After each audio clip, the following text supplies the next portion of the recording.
Hatchet by Gary Paulsen. Epilogue. The pilot who landed so suddenly in the lake was a fur buyer mapping Cree trapping camps for future buying runs, drawn by Brian when he unwittingly turned on the emergency transmitter and left it going. The Cree move into the camps for fall and winter to trap, and the buyers fly from camp to camp on a regular route. When the pilot rescued Brian, he had been alone on the L-shaped lake for 54 days. During that time, he had lost 17% of his body weight. He later gained back 6%, but had virtually no body fat. His body had consumed all extra weight, and he would remain lean and wiry for several years. Many of the changes would prove to be permanent. Brian had gained immensely in his ability to observe what was happening and react to it.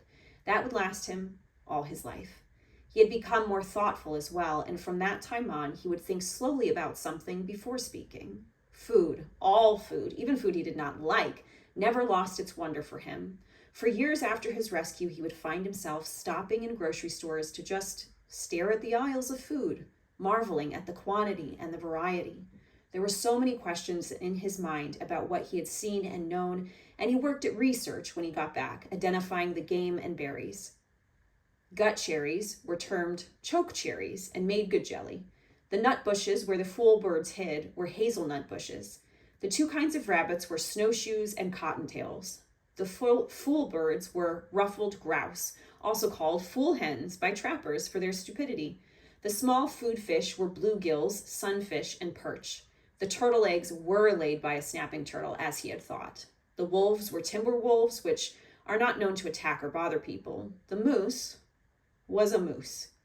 There were also the dreams. He had many dreams about the lake after he was rescued. The Canadian government sent a team to recover the body of the pilot, and they took reporters who naturally took pictures and film of the whole campsite, the shelter, all of it. For a brief time, the press made much of Brian, and he was interviewed for several networks, but the furor died within a few months. A writer showed up who wanted to do a book on the complete adventure, as he called it, but he turned out to be a dreamer, and it all came to nothing but talk. Still, Brian was given copies of the pictures and tape, and looking at them seemed to trigger the dreams. They were not nightmares. None of them was frightening, but he would awaken at times with them, just awaken and sit up and think of the lake, the forest, the fire at night, the night birds singing, the fish jumping, sit in the dark alone and think of them, and it was not bad, would never be bad for him. Predictions are, for the most part, ineffective, but it might be interesting to note that had Brian not been rescued when he was, had he been forced to go into hard fall, perhaps winter, it would have been very rough on him. When the lake froze, he would have lost the fish, and when the snow got deep, he would have had trouble moving at all. Game becomes seemingly plentiful in the fall. It's easier to see with the leaves off the brush, but in winter it gets scarce and sometimes simply non-existent as predators, fox, lynx, wolf, owls, weasels, fisher, marten, northern coyote, sweep through areas and wipe things out. It is amazing what a single owl can do to a local population of ruffled grouse and rabbits in just a few months.